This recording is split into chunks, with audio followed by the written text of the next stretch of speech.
and they were sitting on people's desks for years, literally, and nothing was done. Dozens of cases of sexually assaulted teenagers left in a forgotten pile on a city desk for months, just collecting dust. One of those cases we were the first to tell you about last fall, where a teenage girl was assaulted during school by 4 classmates. It is another case of systemic failure within the Cleveland justice system after learning the county prosecutor's office let that and more than 70 others slip through the cracks. News 5's Megan Hickey has been following this story for us. And Megan, you sat down with the Cuyahoga County prosecutor today, and he said some cases were intentionally neglected. Right, we know of 70 sex assault cases right now, but they're currently going through thousands of cases that were wrongly marked inactive, and O'Malley says it wasn't an accident.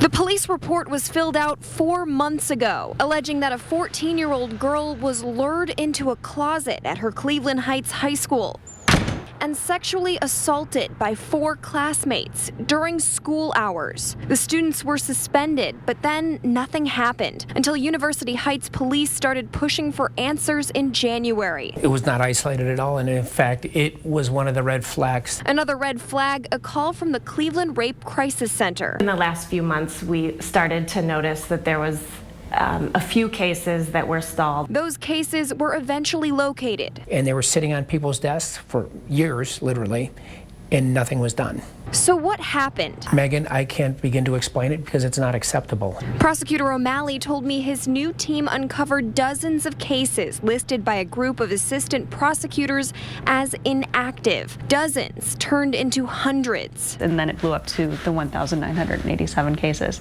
Nearly 2,000 victims waiting for as long as 3 or 4 years while the case reports collected dust. To allow delinquents, to allow offenders to continue on offending and have no consequences for it is just unheard of. And they've already identified some cases where the suspect went on to reoffend. As a result, 3 assistant prosecutors have been forced to resign. It wasn't an accident, or it wasn't like the computer system ran amok and did this.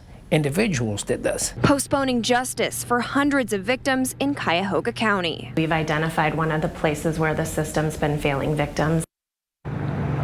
Now, since the issue was discovered, the office has already brought charges in at least a dozen cases, and they expect more charges to come every day. Live in Cleveland, Megan Hickey, News 5. A teacher with the Brooklyn School District